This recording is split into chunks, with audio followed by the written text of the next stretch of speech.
Muy buenas noches con todos. Es un placer, a nombre de la Sociedad Ecuatoriana de Cardiología, el dar inicio a esta sesión que aborda el tema de nuevas tecnologías para TAVI. Hemos dispuesto para esta noche la presentación de un caso clínico. Después, el doctor Alexander Abisaid nos va a comentar acerca de su experiencia en esta tecnología innovadora. Y para finalizar, el doctor Ricardo Quispe nos va a comentar acerca de la historia y cómo ha evolucionado el TAVI en los últimos años. Empezamos con el doctor Kevin de Paula Morales, que es médico residente del Hospital Instituto del Corazón de Sao Paulo, Brasil. Bienvenido, Kevin. Adelante con tu presentación.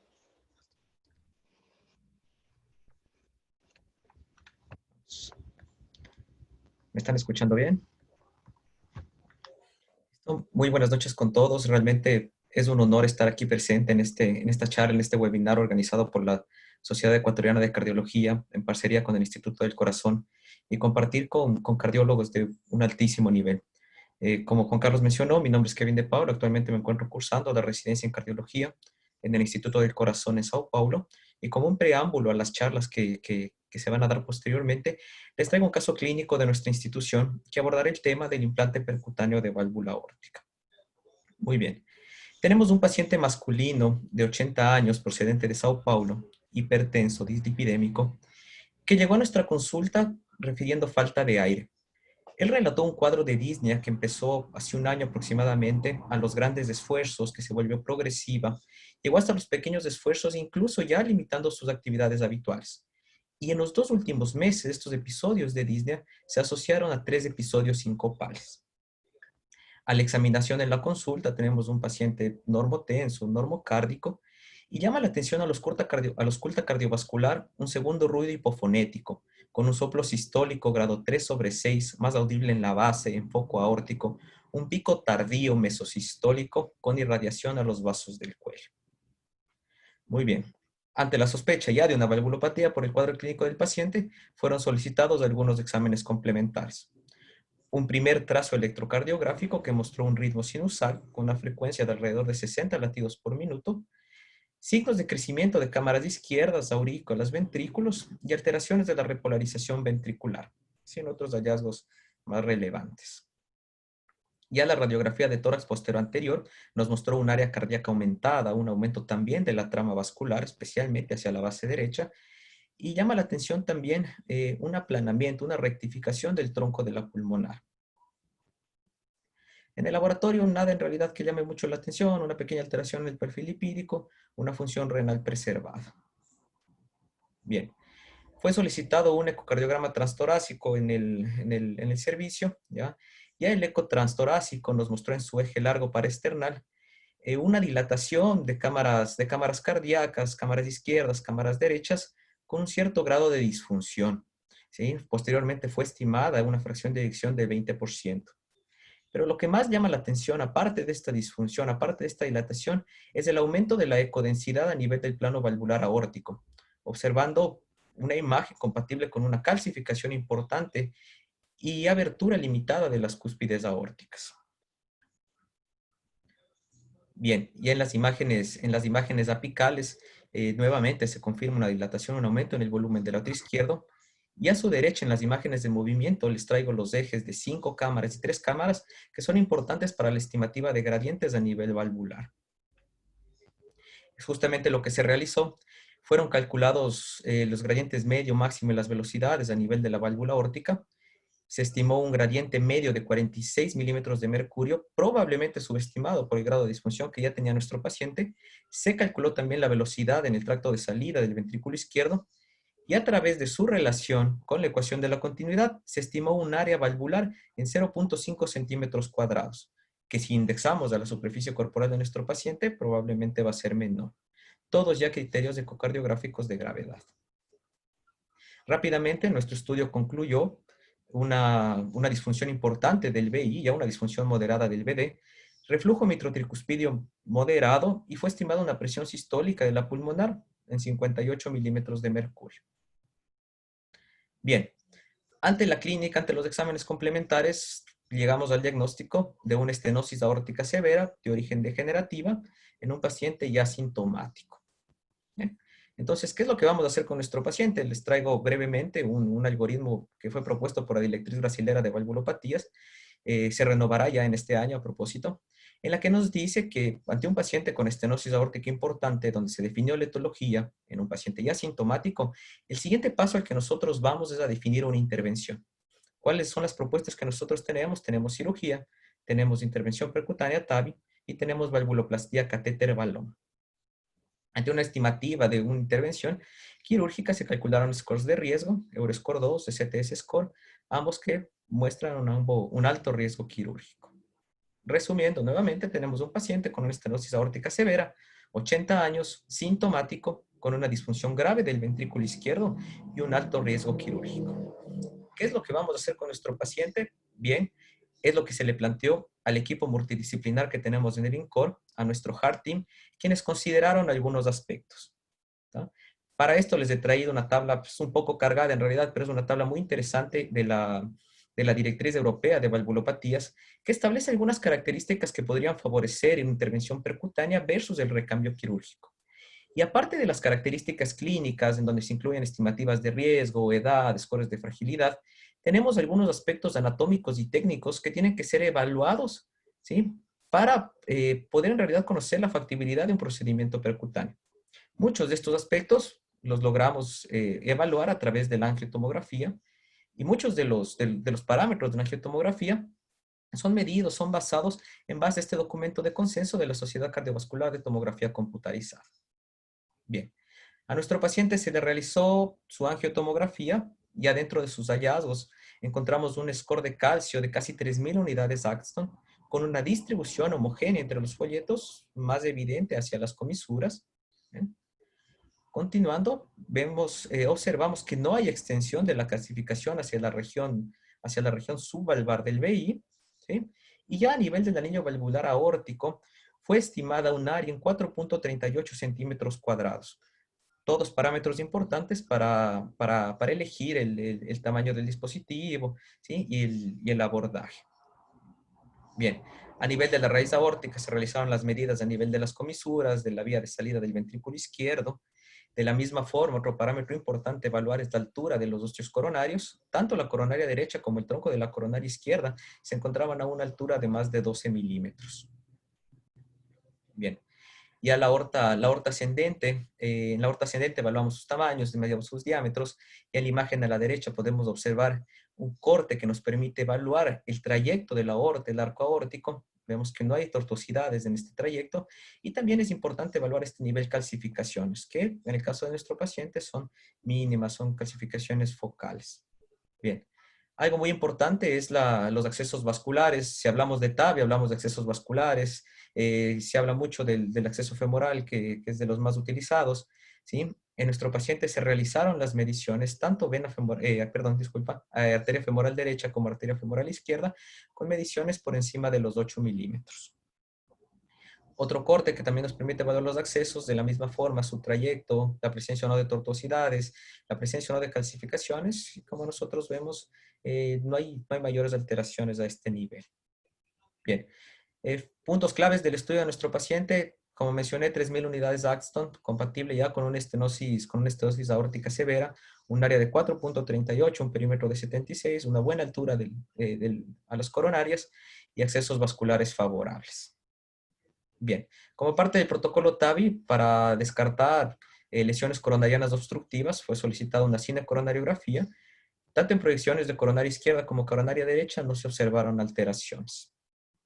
Bien, ante un paciente que ya fue evaluado clínicamente, en que ya se solicitaron estudios complementares ecocardiográficos, en el que ya se solicitó una angiotomografía, el caso fue reevaluado, fue rediscutido, se mostraron estos hallazgos en el Heart Team y se optó por todas las características del paciente por un implante valvular percutáneo. ¿sí? Es lo que se realizó.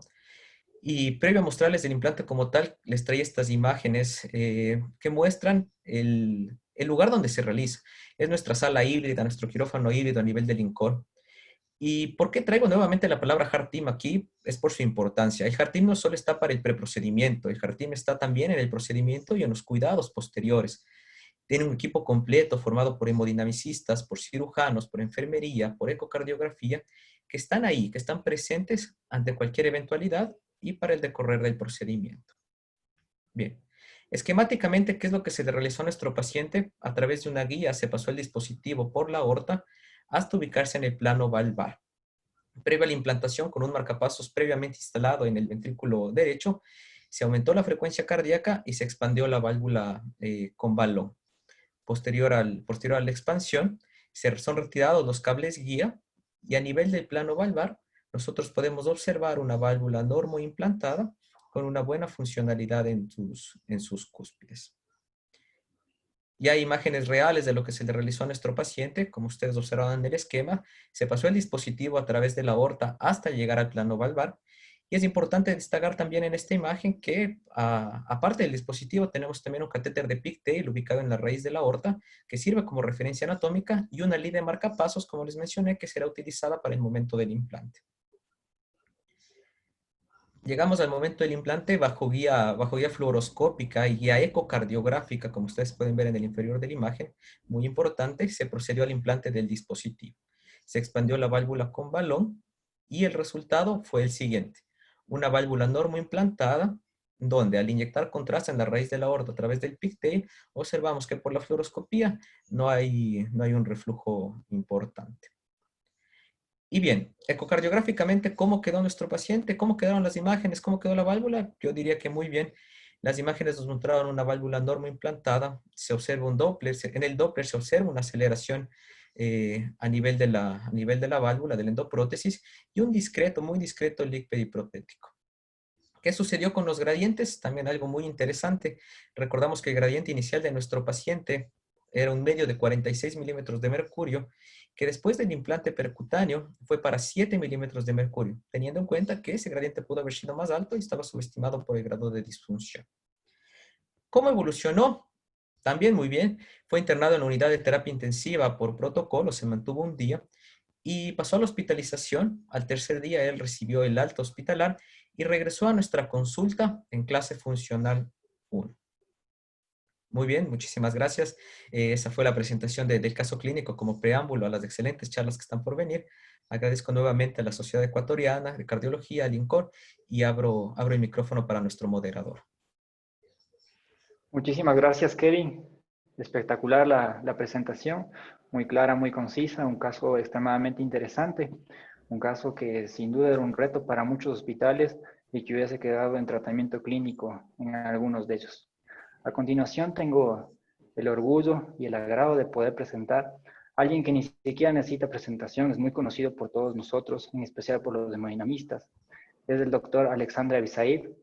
El doctor tiene especialización en cardiología en el Instituto Dante Passanese de Cardiología, tiene maestría y doctorado en cardiología en la Universidad Federal de Sao Paulo, médico del Servicio de Cardiología Intervencionista del Hospital del Corazón, es director del Servicio de Cardiología Invasiva del Instituto Dante Passanese. Actualmente se desempeña como director del Servicio de Cardiología Invasiva del Instituto del Corazón, INCOR. Este es un hospital docente asociado a la Facultad de la Universidad de Sao Paulo. Expresidente de la Sociedad Latinoamericana de Intervencionismo SOLACI, es autor de decenas de artículos científicos, es líder de opinión a nivel mundial. Aparte, conforma el comité de la FDA para la aprobación de dispositivos en cardiología y, como todos lo conocemos, ha sido pionero en avances en lo que respecta a nuevos implementos, incluso en estudios de First in Man, y es conocido a nivel mundial por esto. Su tema a desarrollar es la perspectiva, su tema a desarrollar son los nuevos avances en implante valvular aórtico. Bienvenido, doctor. Es un orgullo poder escuchar su presentación. Muchas gracias, Juan. Agradeço também todos os membros aí da Sociedade Equatoriana e todos os outros amigos que nos escutam da América Latina. É um prazer muito grande, um orgulho e ter tantos amigos na América Latina e, obviamente, ter de alguma forma contribuído para a formação de alguns, especialmente o Ricardo, que hoje também nos fala, e tantos outros ex-residentes do Dante Passanese e do Instituto do Coração. Como os senhores sabem, há uns 3 meses eu cruzei a Avenida Paulista e agora estou liderando a cardiologia intervencionista do INCOR, mas com muito orgulho também de ter, durante esses últimos 25 anos da minha carreira, ter contribuído com a ciência e com as pesquisas no Dante Pazzanese. Então, são duas grandes instituições aqui do Brasil, de São Paulo, que contribuiu também com a formação de vários colegas e amigos da América Latina. Muito obrigado pela oportunidade e eu saludo a todos em nome aí da Sociedade Equatoriana pela iniciativa. A minha tarefa com os senhores hoje, mas como eu gosto muito de falar sobre inovação, vai ser justamente resumir para os senhores os principais dispositivos que nós hoje temos disponíveis no mercado e outros que em breve farão parte da nossa rotina, da nossa arsenal terapêutico para tratar pacientes com estenose aórtica. Eu peço desculpas que, apesar de tanta exposição à América Latina, eu não falo muito bem espanhol, mas eu acho que isso não vai ser problema, né? São todos amigos que já passaram pelo Brasil, passaram por formações aqui nas suas carreiras e acho que compreendem bem o meu portunhol, né? Então, como eu disse antes de apresentar, esses são meus conflitos, eu sou proctor de duas dessas companhias e aqui eu resumo para os senhores o que ocorreu nessas últimas 2 décadas na cardiologia intervencionista no que concerne ao tratamento da estenose aórtica. Vejam que as 2 próteses que nós começamos a usar há quase 20 anos atrás foi a Corvalve da Medtronic e a Sapien da Edwards, uma autoexpansível, a outra balão expansível. E nesses quase 20 anos, vejam que foram inúmeras outras próteses, outras companhias que introduziram dispositivos muito interessantes para aprimorar e resolver muitas das limitações que nós tínhamos na primeira geração, incluindo, por exemplo, o alto perfil dessas próteses, incluindo complicações vasculares, leak paravalvar, o vazamento periprotético, AVC, dentre outras, que, obviamente, com a evolução da tecnologia, essas complicações, os senhores verão que vão ser muito mais controladas e diminuídas. Então, eu vou me comprometer agora, nesses 15 minutos, a rever 2 ou 3 slides, cada um desses programas que eu descrevi aqui. Sapien, Evolute, Portico, Lotus, Accurate, GinaValve, Allegra, MyValve, e depois uma solução muito interessante, antes de trocar a válvula em si, antes de colocar a TAV, que seria o Leaflex, de uma companhia chamada Picardia, que é um valvótomo. Então, essa é a minha missão, rapidamente, nesses 10 a 15 minutos. A Sapien, agora a Sapien 3 Ultra, é a última versão da Edwards. Vejam que esta é uma das únicas válvulas balão expansíveis. O metal é cromo cobalto, que permite que eles tenham um perfil menor, mas nem por isso perca a força radial. E a grande novidade desta última versão da Ultra é justamente o prolongamento da saia do skirt, que está ao redor da válvula, neste diamante distal. Vejam que aqui nós podemos ver a abertura desses diamantes no sentido de até ter acesso às coronárias. Mas aqui, mais abaixo, nós não precisamos. Então, aqui está um close-up look da transformação da última geração para a geração mais atual, mostrando que não só houve o prolongamento da skirt, mas também mudou a textura do tecido que envolve essa saia, essa skirt. Com isso, evitando ainda mais a questão do vazamento periprotético ou leak paravalvar. Então, essa é a última versão da Edwards. Apenas para relembrá-los que o Delivery System passa num sheet, num introdutor 14 frente, e que, eventualmente, quando a prótese passa, ele se expande no intuito de traumatizar menos as artérias femorais. O Kevin já mostrou para os senhores o mecanismo de deployment, é muito simples, né? No nível da válvula estenosada, nós insuflamos o balão durante o rapid pacing e desinsuflamos, paramos o rapid pacing e checamos o resultado pela angiografia e pelo eco. A Evolut R é outra prótese que eu gostaria de mencionar para os senhores, muito popular na América Latina, e que foi talvez a primeira que nós todos usamos aqui no nosso continente. A Evolut R é a última geração da primeira geração que se chamava CoreValve, os senhores se lembram bem. E basicamente a evolução mostrou que esta é uma prótese muito interessante, principalmente para os beginners, para quem está começando a expor e a treinar em tratamento com TAV, porque nós podemos posicioná-la até 80% do deployment e se não ficou, se não se quedou no lugar adequado, podemos reencapar no introdutor e novamente liberar no local correto. Isso permite dar um perfil de segurança um pouco maior no sentido de evitar as embolizações da prótese, né? Então essa é uma característica importante da CoreValve. Todas têm as suas vantagens e desvantagens. A maioria das autoexpansíveis com muita força radial, se implantamos muito baixa, muito ventricular, temos uma chance maior de provocar um bloqueio atrioventricular. Esse é um vídeo rapidinho mostrando como se faz esse deployment. Os senhores já têm muita exposição a essa prótese. Aqui está encapada numa... E eu não desliguei. Está...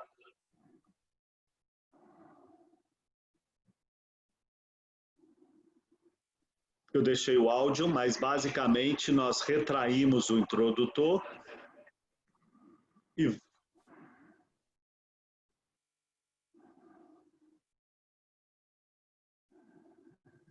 isso.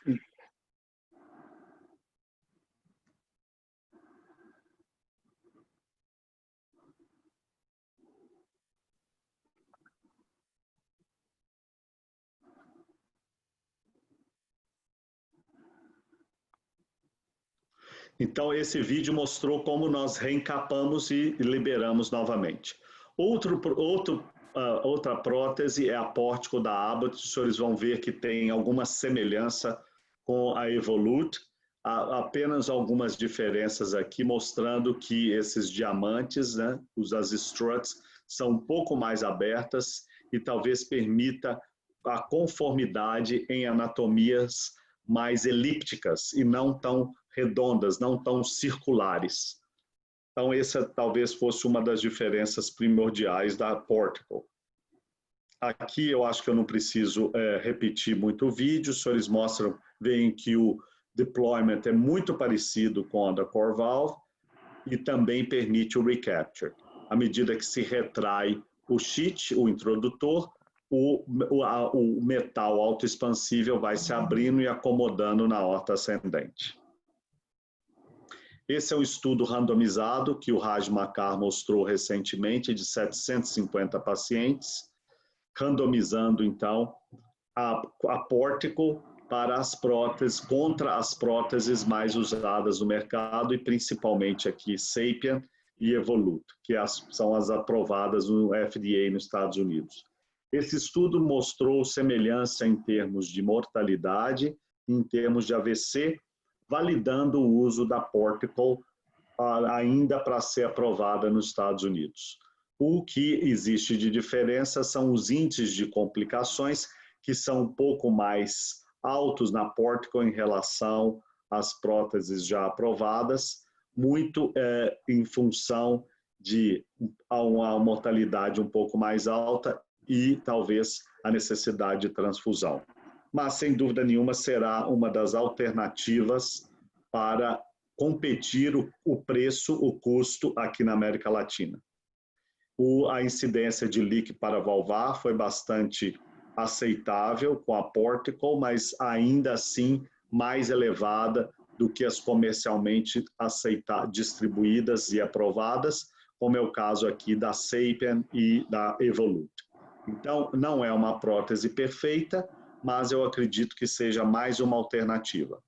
A Lotus, os senhores ouviram muito falar, mas foi retirada do mercado por algum tempo para que se aprimorassem e reintroduzisse numa outra versão, e agora se chama Lotus Edge. E é uma outra prótese autoexpansível, tem essa outer skirt é uma saia com um material que impede ou diminui o líquido paravalvar, uma força radial muito grande dessa prótese, também com possibilidade de retrievability, quer dizer, de reencapar e reposicionar, e uma prótese com uma boa indicação, por exemplo, para estenose de válvula bicúspide, muito calcificada. Talvez o preço que se pague seja um índice um pouco mais elevado de marca-passo, os senhores também sabem disso. Então, vejo aqui, colocando a questão do líquido paravalvar, comparando com várias próteses, vejam que a Lotus está numa posição muito vantajosa, justamente pela altíssima força radial e esta saia que envolve a prótese, no sentido de diminuir o vazamento periprotético. Então, talvez seja uma das mais competitivas no quesito refluxo periprotético. A Accurate New é uma prótese que nós temos muita experiência, porque nós realizamos os primeiros casos no mundo, First in Man, aqui em São Paulo, na época no Dante Pazanese. Nós temos uma experiência de 7 anos dos primeiros 100 casos, que eu vou dividir com os senhores. É uma prótese também autoexpansível, dividida em 3 porções. Aqui está a coroa distal, lower crown, upper crown, e os arcos estabilizadores. Vejam que esta é uma solução supraanelar.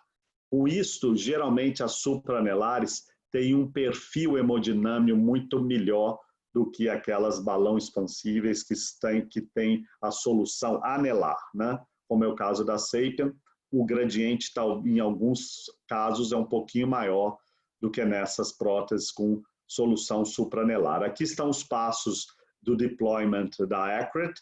Após o alinhamento, nós retraímos a bainha e liberamos o upper crown. Nesse tempo, nós podemos ajustar a posição.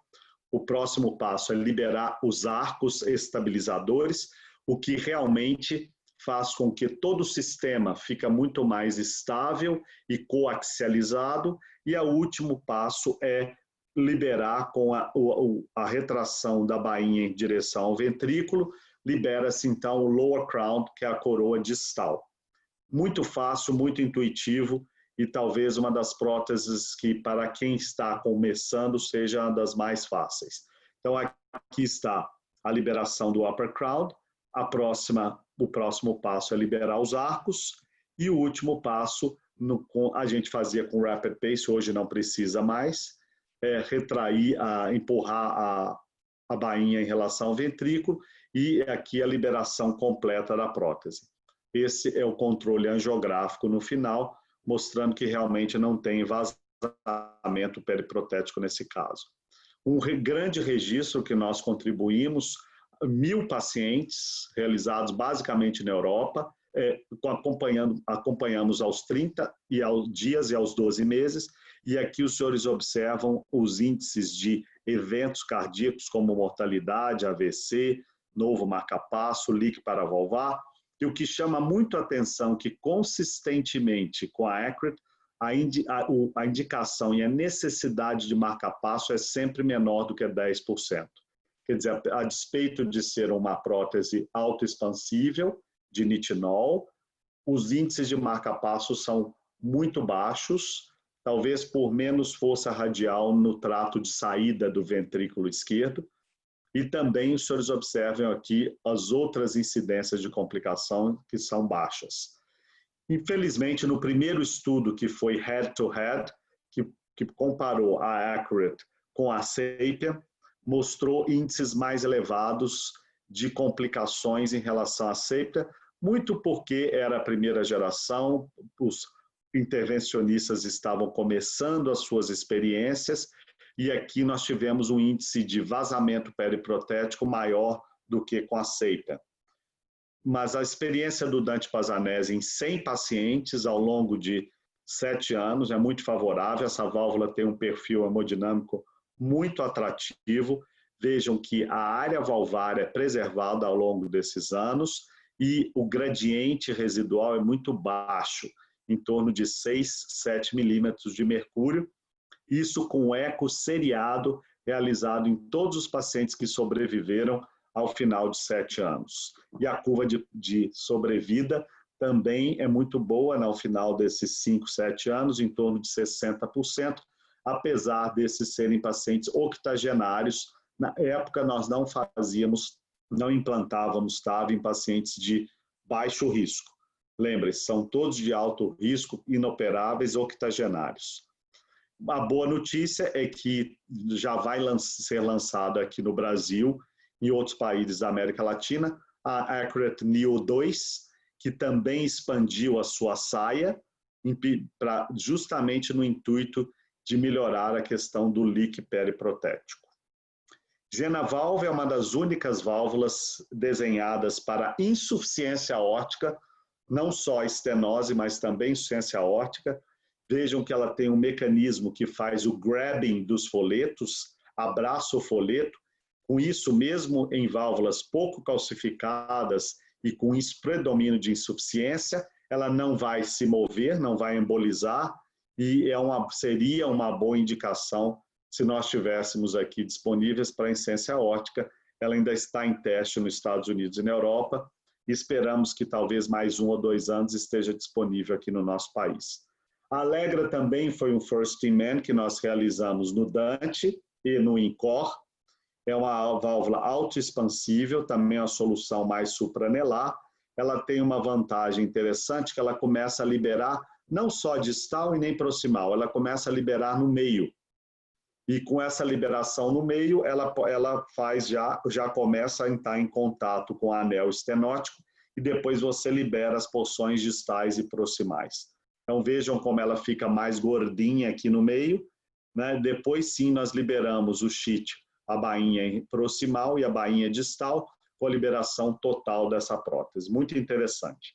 Ricardo, estou chegando no fim e vou falar sobre a MyValve, que é uma prótese indiana, uma genérica em relação à SAPIEN, muito parecida, veja bem, o desenho parecido, e ela tem algumas vantagens interessantes, porque ela já vem crimpada no sistema. Não precisa fazer aquele preparo que geralmente um especialista clínico das companhias fazem, e você vai poder tirá-la da prateleira e implantar no paciente. Vai ser uma característica que vai nos facilitar muito. Eles também desenvolveram um introdutor autoexpansível, que se chama Python, que ele tem um material especial que quando você passa o delivery system, ele se expande. Esse é um exemplo de um paciente que foi submetido pelo Dr. Sharma, lá na Índia. Vejam o balão sendo insuflado. E imediatamente após a insuflação, sempre com rapid pacing, obviamente, é o mesmo mecanismo que nós usamos com a SAPIEN, um controle angiográfico, mostrando também a ausência de refluxo e uma prótese bem posicionada. Por fim, meus amigos, eu gostaria de apresentar uma solução interessante, que é um valvótomo chamado Leaflex. Ele é justamente para válvulas muito calcificadas, como uma ponte para se realizar a TAV, ou até no sentido de evitar, por algum tempo, alguns anos talvez, a cirurgia ou a TAV. Então veja aqui nesse vídeo como isso é feito, né? Nós avançamos esse catéter na válvula doente, estenosada, fazemos a deflexão para ele ficar mais centralizado. Em primeiro lugar, nós abrimos o expander, quer dizer, retraímos a bainha, e esse é o frame que vai fazer o corte do cálcio que estão nos folhetos. Então, veja que nós fazemos uma rotação e vamos sequencialmente aqui fazendo o scoring no cálcio, né? Vamos fazendo uma abertura. Isto geralmente acontece com um balão, mas o balão ele não faz scoring do cálcio e talvez seja por isso que os pacientes retornam mais frequentemente com o balão. Então, vejam, esse é o mecanismo. Ele faz um expander, que aumenta, né, um expansor, e aqui está o frame já cortando os cálcios. Nós modificamos as posições, fazemos cortes numa parte do folheto, depois em outra parte do folheto. Veja que nós temos controle sobre isso, e com isso expandimos, descalcificamos, tínhamos aquela aderência dos folhetos. Com isso, provavelmente, a habilidade, quer dizer, o tempo para se realizar outro procedimento vai ser muito maior do que um simples balão como nós fazíamos no passado. Então, mais um dispositivo que nós poderemos usar aí no futuro, e espero que chegue rápido na América Latina, para que a gente possa ter todas essas possibilidades e cada vez com um custo mais acessível para beneficiar os nossos pacientes nessa região geográfica do mundo, talvez menos privilegiadas, com muitos recursos, como acontece nos Estados Unidos. Com isso, eu agradeço muitíssimo a atenção dos senhores e estou disponível a responder qualquer questão. Muitas graças. Muchísimas gracias, doctor, por su brillante exposición. Sin duda, nos alienta mucho a seguir en este campo del TAVI. No tenemos nosotros en Ecuador algunos de esos dispositivos, pero de a poco van llegando. Y seguro que vamos a tener cierta práctica con ellos. Les invito al público a que nos hagan sus preguntas para poder aprovechar toda la experiencia del doctor. Pueden enviarlas por el chat. Hasta eso quisiera hacer una pregunta que nos envió Gustavo Hidalgo. Es, en su criterio, doctor, ¿cuál sería el paciente ideal para la válvula pórtico y la válvula Accorate Neo? Y si tuviese que colocar una válvula órtica en un paciente joven, ¿cuál sería su elección teniendo en cuenta la durabilidad de estas prótesis? Uhum. Ótimas perguntas. Eu vou começar a responder a segunda questão. As próteses que hoje eu penso em usar em pacientes mais jovens são aquelas que são mais curtitas, que não enjaulam as coronárias. Então, um exemplo clássico é a própria Sapien. Veja bem, não existe uma prótese perfeita para todas as situações, né? Eu acho que isso é impossível, se eles vão concordar comigo. Mas o que eu vou falar é um pouco especulativo, porque, teoricamente, as próprias próteses, como a Evolute e a Portico, também você poderia acessar as coronárias, mas mais difícil, porque elas enjaulam o ósseo da coronária. Então, a Sapien eu acho uma boa opção, e a Accurate Neo eu acho uma boa opção. Por quê? Na Accurate você tem aqueles arcos estabilizadores que são bastante largos, bastante de espaço, né? Bastante vazados, e com isso seriam boas opções. Então, eu ficaria com a Sapien e com a Accurate para acesso de coronária. Eu não tenho experiência com a Portico ainda aqui no Brasil, não aprovou, mas ainda não está disponível comercialmente. Mas entre a Portico e a Accurate, eu tenho um viés para responder, que a minha experiência é muito grande com a Accurate. Eu acho que para essa questão dos acessos de coronária, a questão do índice de marca-passo mais baixo, eu acho que a Accurate vai ter vantagens importantes sobre a Portico. Essa é a minha impressão, sem usar a Portico ainda. Muchísimas gracias por su respuesta. Y otra pregunta que siempre viene cuando estamos tratando estos temas es con los resultados del Partner 3 y del Evolute Low Risk. ¿Cuáles van a ser los pacientes que queden para los cirujanos? ¿A qué paciente no utilizar este tipo de técnica de la TAVI? Essa é também uma ótima pergunta. Eu acho que, em termos práticos na América Latina, nós não podemos ainda, por uma questão de limitação de custo, de preço, né, usar indiscriminadamente a TAVI. Mas eu vejo as tendências na Europa e nos Estados Unidos. Realmente, os pacientes que hoje vão para cirurgia são os pacientes mais jovens, jovens que eu digo de 65 anos para baixo, e são aqueles pacientes com coronárias muito baixas, que fica difícil até proteger, com seios muito estreitos, e, obviamente, aquelas válvulas bicúspides extremamente calcificadas. Eu não tenho muito medo de cálcio, Juan, mas dependendo da distribuição do cálcio, quando ela é muito excêntrica, aquelas espículas que podem eventualmente romper em anéis pequenos, bicúspides, eu ainda acho que esses casos são para cirurgia. Mas cada vez mais vão ser exceção, né? À medida que essas próteses vão ser disponíveis com preço mais acessível e com o reembolso que as nossas autoridades aqui no Brasil, na América Latina, vão ter que trabalhar para que as evidências são tão fortes, né? Vão ter que trabalhar para que a maioria dos pacientes recebam. Uma última palavra rápida sobre durabilidade, né? Nós ainda não podemos afirmar que, além de 12, 15 anos, nós temos a mesma durabilidade da cirurgia. Mas não tem nada que prove que, teoricamente, a durabilidade vai ser menor do que as próteses cirúrgicas, mas esta é uma questão ainda em pacientes muito jovens que limita o uso da TAV. Muchísimas gracias, profesor. Tengo una pregunta más. ¿Usted cree que es equiparable la evidencia que nosotros tenemos, principalmente con la SAPIEN 3 y con la Evolut, para el resto de válvulas que están comercializándose hoy por hoy en el mundo? ¿Cree que nosotros podemos tomar esa evidencia y poder utilizar este tipo de estrategias, tomando en cuenta que los buenos resultados se dan sobre todo en estos pacientes que nosotros estamos usando las técnicas que ya conocemos, que ya pasó esta curva de aprendizaje, y por eso es que no existe tal vez tanto líquido periprotésico o tanta incidencia de implante de marcapasso? Ótima pergunta também. É óbvio que, à medida que nós temos mais experiência, aprender uma terceira, uma quarta prótese, uma quarta técnica é muito mais fácil e os resultados vão ser mais favoráveis, né?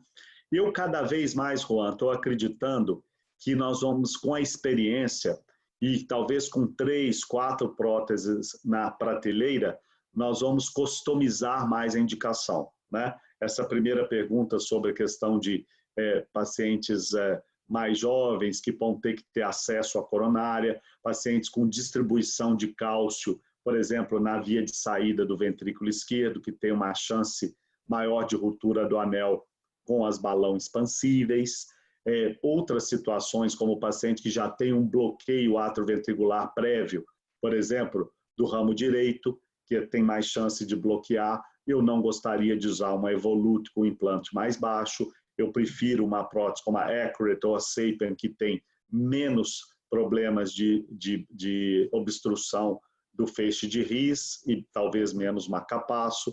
São várias as situações que vão nos, talvez, orientar para uma prótese versus a outra.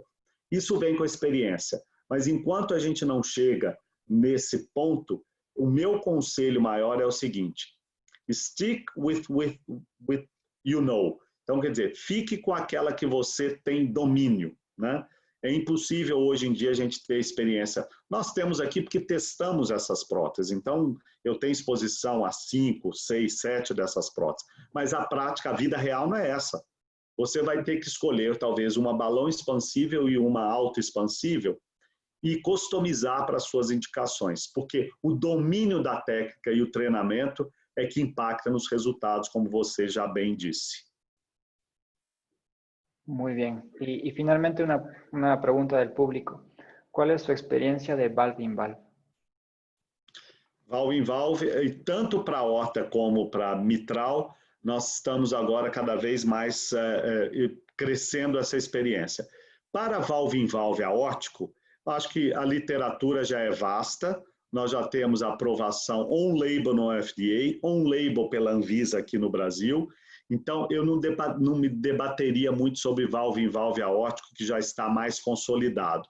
Eu acho que o que nós temos que aprender mais é sobre valve-in-valve mitral e, principalmente, também o que nos chama atenção é o treinamento para punção atrial, né, o septo atrial, que é a minha via de escolha para tratar valve-in-valve a mitral e não a via transapical. Então, eu acredito que com o acúmulo da experiência e com os resultados, nós estamos fazendo atualmente o estudo randomizado de cirurgia versus TAV para valve em valve mitral, tanto no INCOR como no Dante. Eu acredito que mais um ano a gente tenha o resultado dessas próteses. Vejam que aqui na América Latina é diferente dos Estados Unidos. Os pacientes tiveram muita doença reumática e acabam recebendo cirurgia para mitral muito temprano, muito cedo. Então, por isso que são pacientes que vêm 2, 3, 4 vezes para retroca. E eu acredito que a valve em valve mitral para TAV vai ser uma excelente indicação para evitar inúmeras cirurgias nesses pacientes. Então, para resumir, tenham o treinamento adequado para valve em valve, que vai ser a solução também nos próximos anos. Muchísimas gracias, doctor, por sus comentarios. Sé que tiene otro evento. Nos encantaría poder seguir compartiendo su experiencia. Le agradecemos mucho. A continuación, vamos a pasar a la siguiente presentación del doctor Ricardo Quispe. El doctor Ricardo Quispe es cardiólogo hemodinamista de la ciudad de Cuenca. Se desempeña actualmente en el Hospital Santa Inés y en el Hospital José Carrasco Arteaga. Tiene amplia experiencia en lo relacionado a TAVI. Desde un inicio aquí en el Ecuador, fue uno de los pioneros y ha colocado muchas prótesis. Bienvenido, Ricardo. Adelante con tu exposición.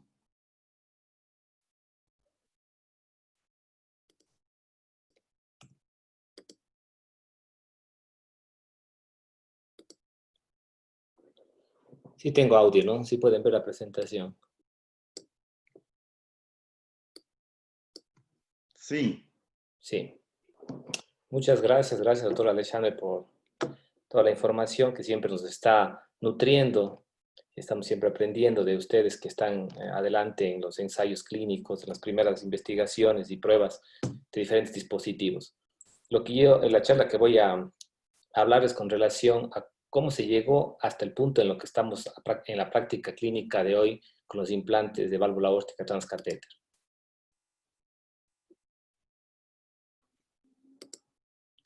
Es mi conflicto de interés para Boston y también para Edwards. Y esta exposición me gustaría tratar de entender las palabras del doctor Martin Leo pronunciadas en el Congreso JIM de este año. Él dice: la odisea del TAVI desde una terapia incipiente hasta el tratamiento estandarizado y más allá.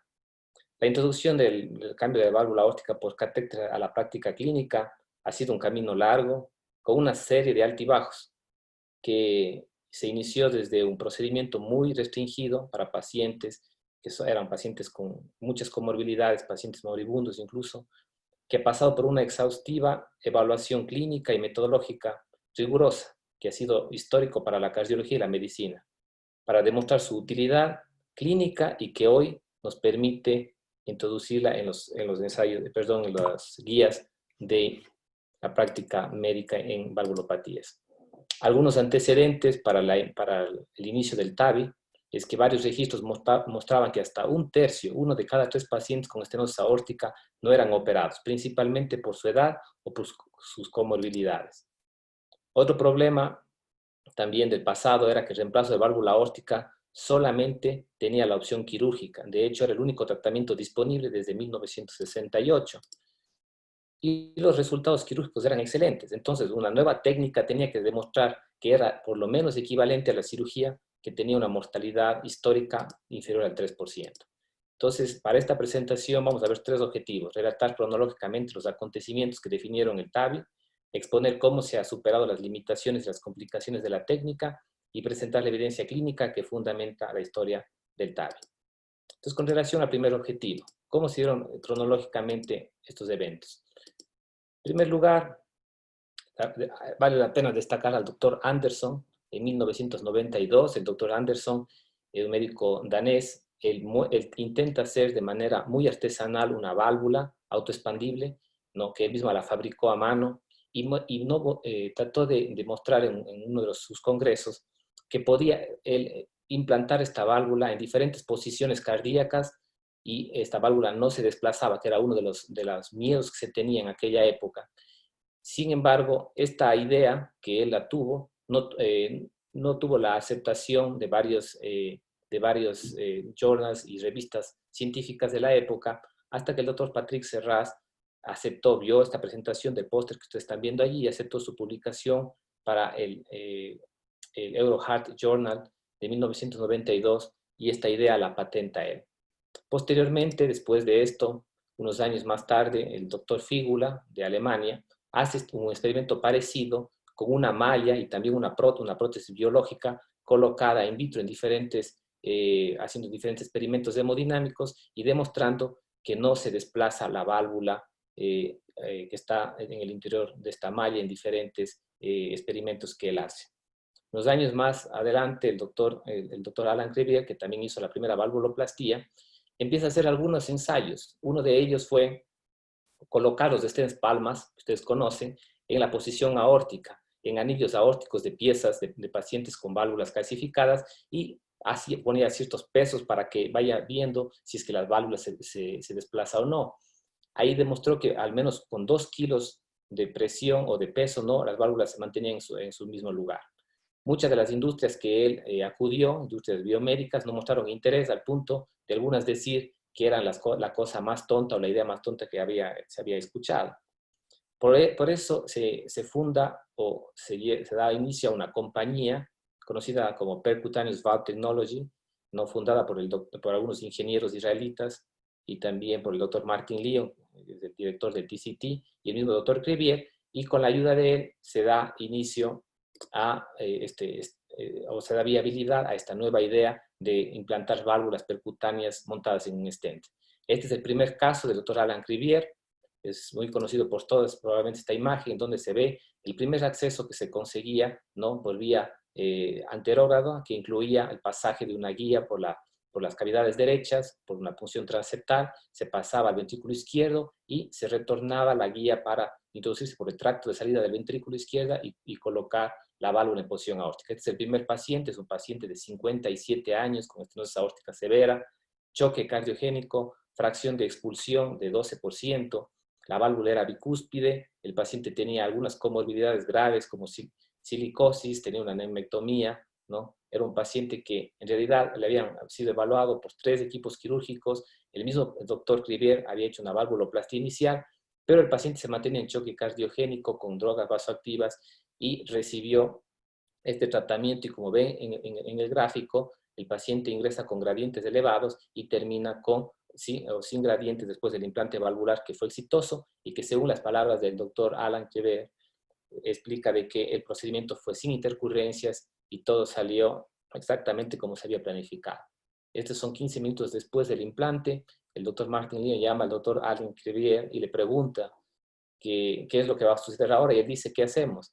Y desde ahí empieza una serie, llama la atención a la industria, y la industria compra la empresa fundada por ellos, y en este caso Edwards patenta la nueva válvula de Alan Crevier, y comienzan a utilizarse en diferentes estudios, primero en pacientes de riesgo extremo, y se van desarrollando también otras técnicas, como en este caso la vía anterógrada, la vía retrógrada o arterial, que se lo hace por primera vez en Vancouver 2004 a manos del doctor John Webb, que es el que hace por primera vez el TAVI como lo conocemos hoy, por vía arterial retrógrada, ¿no?, y el implante como conocemos hasta el día de hoy. Se van desarrollando diferentes estudios, y esto, dado esta factibilidad, hace que hay un acercamiento o un acuerdo con los cirujanos cardíacos para que empiece a hacerse también el implante de válvula aórtica para aquellos pacientes que no tienen un acceso adecuado femoral o por enfermedad aortoilíaca, y se pueda utilizar otro tipo de accesos, como en este caso el acceso transapical. Es una foto también histórica en Leipzig con el doctor Fred Moore, con el doctor Michael Mack de los Estados Unidos y el doctor Alan Crevier, que hacen un acuerdo para los primeros ensayos clínicos. Desde el lado de la válvula autoexpandible, el doctor Evert Grove, junto con el doctor Laborde, también experimentan en cerdos y luego también aplican esta prótesis autoexpandible con una tasa elevada de éxito ya en las primeras generaciones de la válvula. Para el 2007 en el TCT muestra los primeros 337 pacientes con una tasa de éxito superior al 92%. Es interesante también esta fotografía donde muestran a los dos Alan doctor Crivier y el doctor Carpentier, cirujano, premiándole, ¿no?, al doctor Crivier con una medalla de ciudadano francés, destacado por contribuir al desarrollo de la sociedad, en este caso, de la invención y el desarrollo de la tecnología de las válvulas percutáneas. Como segundo punto, exponer qué limitaciones eran iniciales. Tal vez con seguridad la preocupación más importante en una terapia en cardiología es el impacto sobre la supervivencia. Tal como muestra este gráfico, la mortalidad temprana ha ido disminuyendo considerablemente en el transcurso del tiempo, llegando a ser mejor que la mortalidad quirúrgica. Fíjese usted, en los primeros ensayos clínicos la mortalidad era de 6% y hoy en los ensayos clínicos de bajo riesgo la mortalidad es inferior al 1%. Esto realmente es un adelanto importante. Pero existían complicaciones frecuentes históricas como el accidente vascular cerebral, que a un inicio era igual o superior a la cirugía, la insuficiencia residual o el leak paraprotésico, las complicaciones vasculares por el tamaño de las prótesis y también los disturbios de conducción.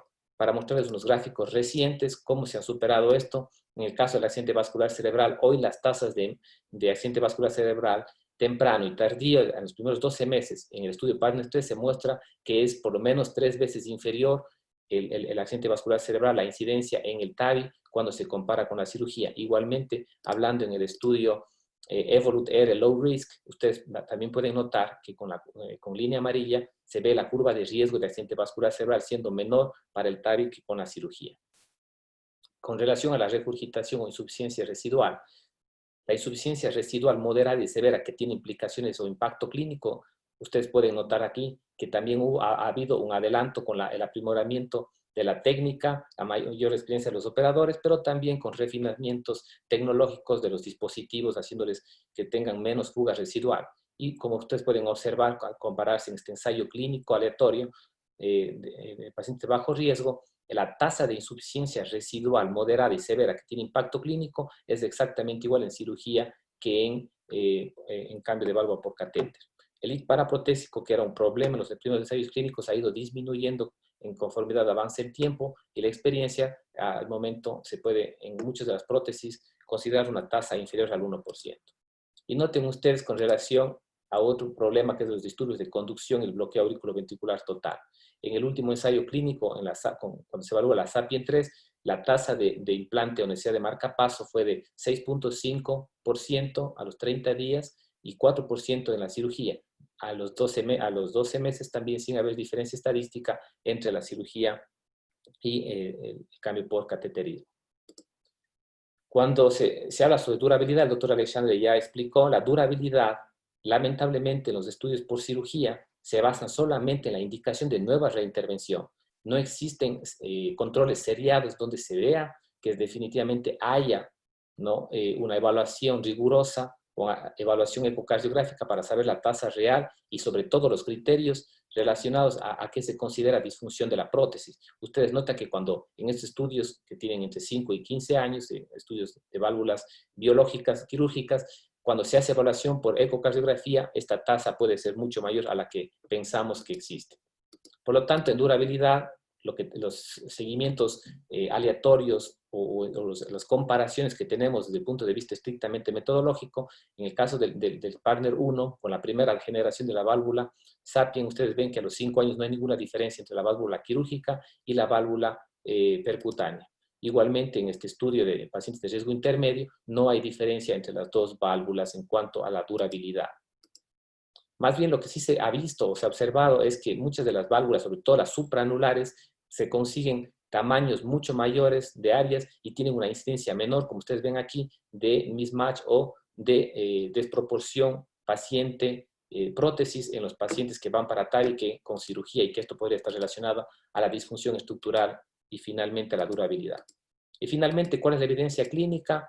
Este gráfico muestra cronológicamente desde el 2010 con los primeros ensayos clínicos hasta los ensayos clínicos actuales, que en más de 24 ensayos clínicos con más de 15.000 pacientes evaluados de manera aleatoria, ¿no?, en los diferentes ensayos clínicos y con criterios ya establecidos o estandarizados, se ha notado que los pacientes en los diferentes perfiles de riesgo tienen exactamente los mismos resultados de la cirugía o mejores, como en el caso del programa Partner, en los pacientes de alto riesgo y los pacientes inoperables cuando se comparó la cirugía. En este caso, cuando se comparó el tratamiento clínico en pacientes extremos o inoperables, ustedes ven que la mortalidad en aquellos pacientes que recibieron tratamiento médico es mayor y que tiene 26 puntos porcentuales absolutos o de riesgo absoluto no, mayores que cuando se hace tratamiento por TAVI. En pacientes de riesgo alto, cuando se compara la cirugía frente al cambio de válvula por catéter, son exactamente igual a los 5 años. Cuando se analizan los pacientes de riesgo intermedio, igualmente a los 5 años de pacientes de riesgo intermedio, pues la mortalidad es exactamente la misma, la cirugía frente al cambio de válvula por catéter. Esto en cuanto a la válvula balón expandible. Las autoexpandibles es algo parecido, los hallazgos también son consistentes o iguales a lo que se encontraron con otros tipos de con la válvula balón expandible en pacientes de alto riesgo. Muchos de ustedes deben recordar este gráfico mostrado en el ACC 2015, en donde la mortalidad a los 2 años por primera vez, en este ensayo clínico grande, de grandes proporciones, el TAVI fue superior a la cirugía en 2 años de los pacientes con riesgo intermedio. En los pacientes, los pacientes de alto riesgo y en los pacientes de riesgo intermedio, en este estudio que hasta en aquella época era el más grande, el SUR-TAVI, con más de 1.700 pacientes, noten ustedes también que la mortalidad y el accidente vascular cerebral es exactamente el mismo en cuanto a comparando la cirugía, con la diferencia de que los pacientes que reciben válvula percutánea tienen menores gradientes residuales y mayores áreas valvulares, con lo que podría estar relacionado teóricamente con una mejor expectativa de durabilidad frente a la cirugía. Pero ¿cuál es el estándar ahora? Estos son los 2 dispositivos que tenemos actualmente disponibles, que están implantándose, la Evolut R y la Sapien 3. ¿Y qué es lo que vemos con estos dispositivos? Bueno, como ya ustedes saben, en pacientes de bajo riesgo, con una válvula, se muestra que en pacientes de bajo riesgo en 1 año, la mortalidad y el accidente vascular cerebral y la necesidad de nueva internación, como ven en este gráfico, es inferior con el TAVI que con la cirugía en pacientes de bajo riesgo. ¿Qué pasa con los pacientes que reciben válvulas autoexpandibles como la Evolut Low Risk en pacientes de bajo riesgo? Igualmente, en estudios de no inferioridad se demuestra exactamente lo mismo, de que la curva de riesgo de mortalidad y accidente vascular cerebral son exactamente son iguales, no hay ninguna diferencia estadística, una tendencia a ser mejor o numéricamente mejor el TAVI frente al cambio de válvula por cirugía en pacientes de bajo riesgo con válvulas autoexpandibles. Y esto se debe principalmente a una menor tasa de accidente vascular cerebral en el TAVI frente a la cirugía y a una menor tasa de hospitalizaciones o rehospitalizaciones en los primeros años. Las áreas valvulares también son mayores con las válvulas autoexpandibles que con la cirugía. Cuando se suma todos estos ensayos clínicos en todos los riesgos, en este metaanálisis reciente, se nota que las válvulas percutáneas en general en todos los riesgos tienden a ser mejor en los pacientes con TAVI que con cirugía. Esto en cuanto a los diferentes subgrupos y en el accidente vascular cerebral también sigue siendo menor a los 2 años en el TAVI frente a la cirugía.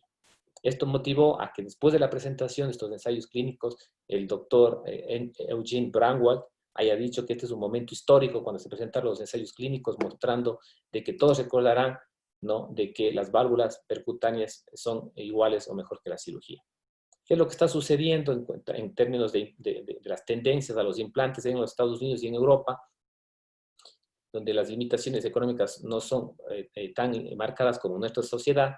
La tasa de implantes ha incrementado de tal manera que en este momento se hacen más TAVIs que cirugías. Fíjese que anualmente, ya para final de 2017, se hacían 42,000 TAVIs y en Estados Unidos se hacían apenas 25,000 cirugías de corazón abierto. Las proyecciones es que van a aumentar al menos 2.5 veces más el número de implantes en todo el mundo. Obviamente hay inequidades en el número de implantes, ¿no? En el mundo en general hay diferentes, las tasas de implantes por millón de habitantes son inferiores en otros países y en los países de Europa, Estados Unidos y en algunos países como en Alemania o en los países nórdicos, el número de implantes por millón de habitantes es mucho mayor. Entonces hay una disminución definitivamente en los países en vías de desarrollo. Estas válvulas también están disponibles para el implante, como ya habló el doctor Alexandre. No quisiera recalcar, solamente mostrar algunos casos rápidamente de nuestros pacientes que hemos hecho. Este es un paciente que recibe una válvula, pacientes todos son de bajo riesgo, esto quiere demostrar con válvulas actuales. Este es un paciente de 82 años que tiene una válvula muy calcificada, donde está siendo implantada un dispositivo Sapien 3. Esta es la imagen final, ¿no? El paciente tuvo el alta a las 48 horas posteriores al implante.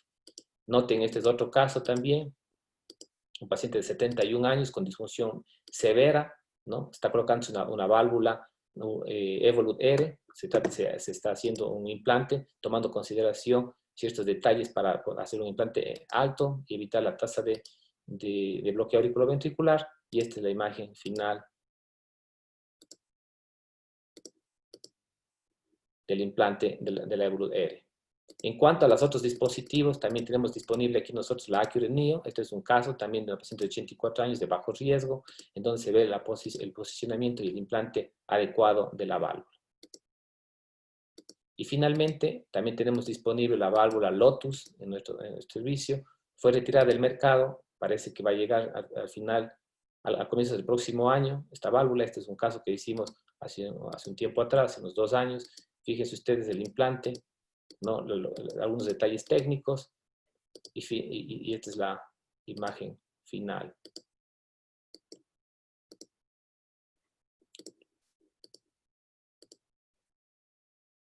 Para terminar esta larga presentación sobre cómo se llegó a los dispositivos actuales después de un largo trayecto o de una odisea, como dice el doctor Martin Leo, no ha sido fácil para el TAVI.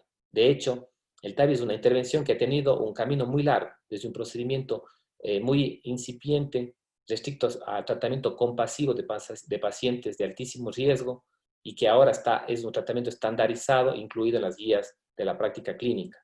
La validación científica no ha sido al azar, este ha sido el trabajo, ¿no?, de decenas de investigadores que han estado comprometidos y que han demostrado a través de una rigurosa evaluación clínica que ha seguido todas las fases de la investigación, que ustedes como pudieron ver, primero en animales, luego en seres humanos, luego con ensayos clínicos, con registros de ensayos clínicos, registros grandes que han demostrado que son dispositivos confiables y que tienen la misma seguridad que la cirugía y que su riesgo es menor. El TAVI es un procedimiento reproducible, es un procedimiento predecible y con baja tasa de complicaciones que probablemente reemplazará la cirugía abierta si las condiciones anatómicas son favorables y obviamente si las condiciones económicas permiten difundir esta técnica para pacientes que realmente lo necesitan. Creo que la principal limitación hoy por hoy es el asunto económico y ya no más desde el punto de vista científico o académico. Muchas gracias.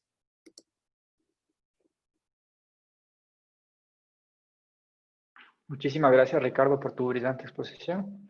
Ha sido muy interesante conocer toda la historia acerca del TAVI. Hay algunas preguntas con respecto a tu tema del público.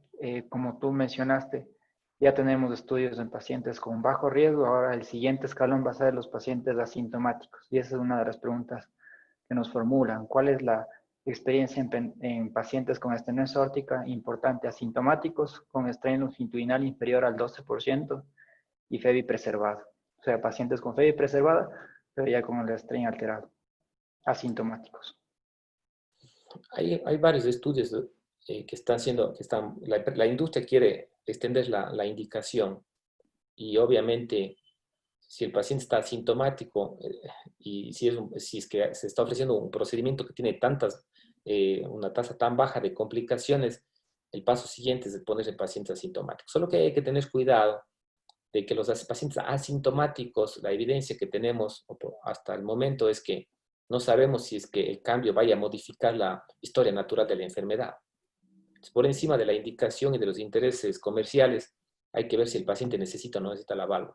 Yo creo que va a ser positivo, es decir, si se implanta un paciente con características de severidad y que sabemos que en poco tiempo va a ser sintomático y la mortalidad va a estar, o la supervivencia va a estar comprometida, tal vez sí, implantar un TAVI en pacientes que tengan las condiciones anatómicas va a ser viable.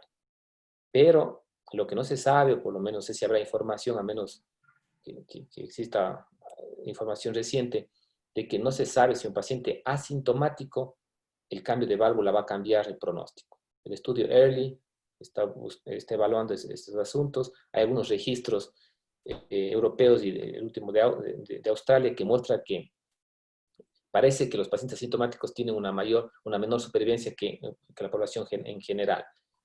En realidad, yo creo que se debe aplicar a los pacientes sintomáticos. No sé si todavía podamos extendernos así nomás sin que exista una evidencia que muestre que va que realmente va a cambiar el pronóstico del paciente. Perfecto. Otra pregunta que llega es, ¿cómo manejamos el tema de colocación de TAVI en la situación actual que estamos de la pandemia? Debemos empezar a hacer más procedimientos ya que muchas cirugías no se pueden realizar por el tema de terapia intensiva. ¿Cuál es tu comentario con respecto a esto? Yo creo que en medio de la pandemia no solamente es el problema médico, ¿no? De disponibilidad y acceso a los sistemas de salud, sino también tenemos un problema económico muy, muy importante. Y tal vez ese sea una de las cosas más importantes que nos limita, uno de los factores que impide que podamos nosotros realizar procedimientos. Entonces, si es que los hospitales no están llenos, o sus terapias intensivas no tienen muchos pacientes, y el paciente puede hacerse el procedimiento sin estar expuesto, yo creo que sí se podría, es viable hacerlo, sí se debería hacer. Pero si estamos en medio de la pandemia, en hospitales que están abarrotados de pacientes y no hay espacio, yo creo que el riesgo de implantar un dispositivo de estos a un paciente susceptible, tanto por la edad o por las comorbilidades, sería demasiado arriesgado. ¿Cuándo se implantaría, a pesar de que haya hospitales porque ahora casi todos los hospitales tienen pacientes con COVID? ¿Cuándo? Posiblemente en aquellos pacientes que tienen insuficiencia cardíaca refractaria, que están en choque cardiogénico, o que tienen síncopes muy repetitivos y que realmente el paciente amerite un implante y que el riesgo de estar hospitalizado, no, el riesgo sea superior al riesgo del contagio. Es decir, allí sí, si la intervención tiene el beneficio y supera este beneficio al riesgo del contagio en el hospital, tal vez ahí sí, yo creo que sí debería hacerse. Perfecto, muchas gracias. Es un poco difícil este tema, ¿no? Porque no sabemos cuándo va a parar esto, cuándo va a parar lo de la pandemia. Decimos, no le voy a cambiar mucho el pronóstico al paciente en un mes, 2 meses, pero ya vamos en esta situación 6 meses y es probable que continúe durante mucho más. Entonces es una situación difícil que vamos a tener que ver exactamente cómo está el paciente, como tú dices. Perfecto.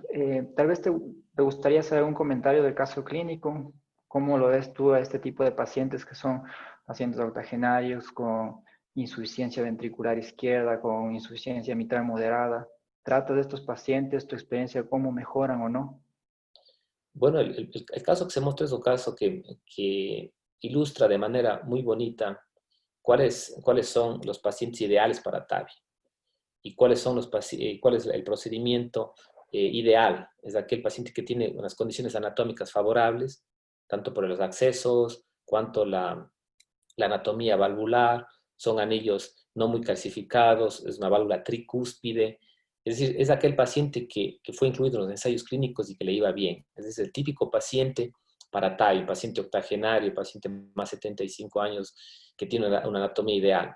Yo creo que un paciente de más de 75 años debe ser considerado para TAVI, independiente al perfil de riesgo, porque el perfil de riesgo que es evaluado para cirugía utilizando el puntaje de score, el STS, eso se aplica para cirugía, más esto no tiene mucho efecto en los pacientes con TAVI.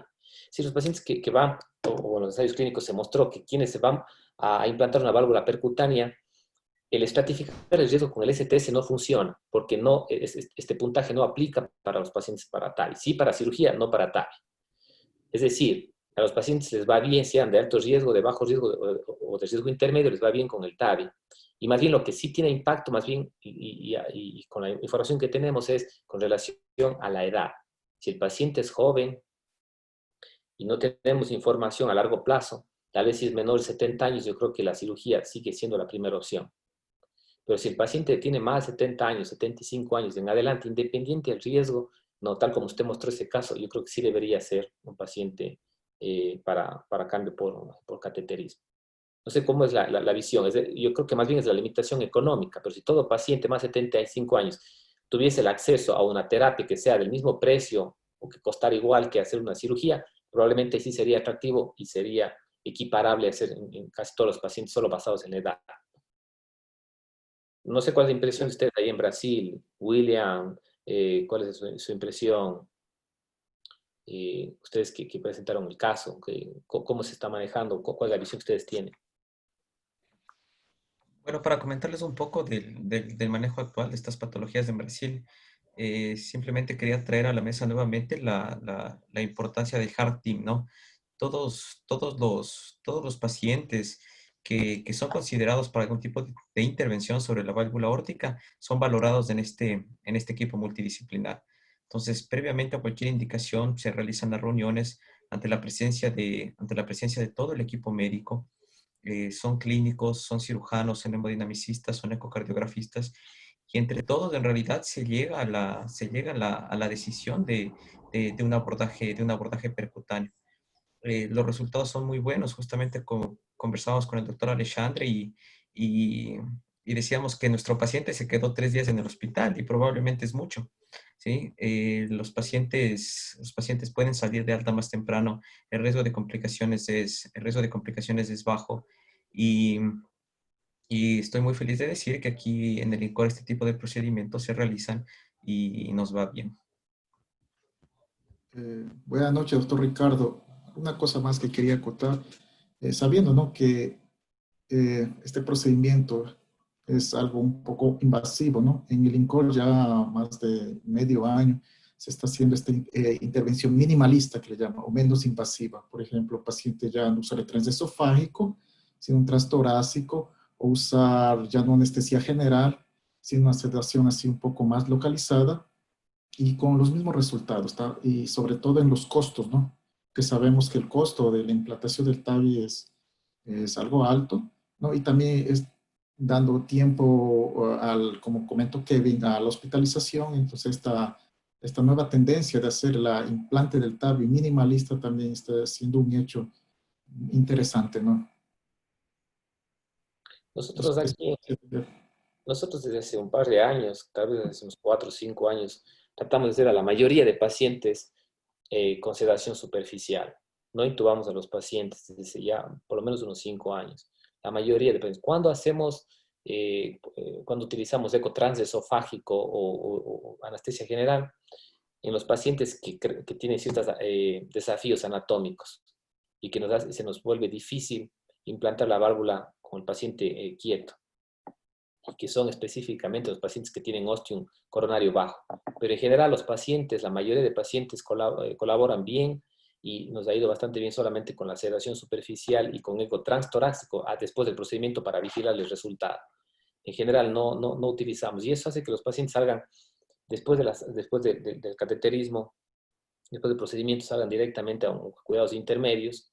Se queda generalmente unas 24 horas monitorizado y luego entre las 24 y 48 horas el paciente ya es dado de alta. Es diferente. Definitivamente los nuevos dispositivos, los nuevos sistemas valvulares, sistemas de liberación, han hecho que el procedimiento sea mucho más ágil, sea más predecible y la recuperación es casi inmediata. También hacemos con acceso percutáneo la mayoría de los pacientes.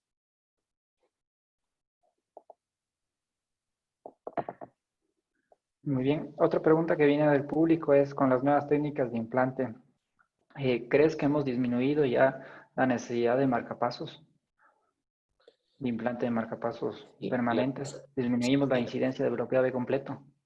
Las tasas eran altas. Para nosotros, nuestra estadística, los primeros 25 pacientes, la tasa era del 36%. 36% de nuestros pacientes requerían de marcapaso. Incluso llegamos a pensar de que debemos primero poner el marcapaso definitivo y luego hacer el TAVI y evitarnos el problema. Llegamos a pensar incluso así. Pero yo creo que es también dos cosas. La tecnología de las prótesis y los sistemas han cambiado. Los procedimientos son más rápidos, hay menos manipulación del anillo. Los implantes, cuando el operador gana experiencia, se los va haciendo un poco más altos, ¿no? Las prótesis son, sobre todo la Accurate Neo y la Sapien 3, las tasas son muy bajas, y cuando el implante es 1 o 2 milímetros del punto cero, o del anillo, que es el punto cero, generalmente la tasa es muy baja. Nosotros tenemos aproximadamente unos 25 pacientes que hemos hecho implante de la Sapien Edwards y solamente uno ha necesitado marcapaso definitivo. Tenemos un solo paciente. Con Accurate Neo tenemos 2 pacientes. Es decir, es bajo. Es decir, los últimos, tenemos 36% fueron los primeros 25 pacientes, pero si vemos los últimos 2 años, en realidad han ido solo 3 pacientes han necesitado de implante de marcapaso. Sí ha bajado sustancialmente. Ahora, las válvulas autoexpandibles como la Evolut R sí tienen tasas más altas de implante. nosotros no tenemos un número tan grande de Evolut R en los últimos años, pero las estadísticas muestran que es inferior al 15%. Y hay grupos que, haciendo la técnica que les mostré ahí, va a ser rápido esta imagen, pero haciendo la técnica del seno derecho, ¿no? Coaxializando el seno derecho, en diferentes proyecciones hacen que el implante sea mucho más alto y ellos dicen que la tasa es inferior al 10%, incluso algunos hablan de 3-4%. Grupos que están utilizando esta técnica de implante muy elevada. Nosotros, en realidad, la tasa de implante sí llega a ser al menos de un 15% con la Evolut R. Muchísimas gracias, Ricardo, por tus comentarios. Muchísimas gracias a Williams por la coordinación, a toda la gente del Instituto del Corazón, asociado a la Facultad de Medicina de la Universidad de Sao Paulo. Y muchas gracias a la Sociedad Ecuatoriana de Cardiología por habernos dado la oportunidad de participar en este evento. Sin duda ha sido muy emocionante y nos alienta para que sigamos trabajando en estas áreas. Les invitamos para que sigan en coordinación con la Sociedad Ecuatoriana de Cardiología, puedan seguir los eventos y deseándoles una muy buena noche. Que pasen bien. Gracias. Hasta Muchas luego. gracias por la invitación. Muchas Buenas gracias. noches. Muchas gracias.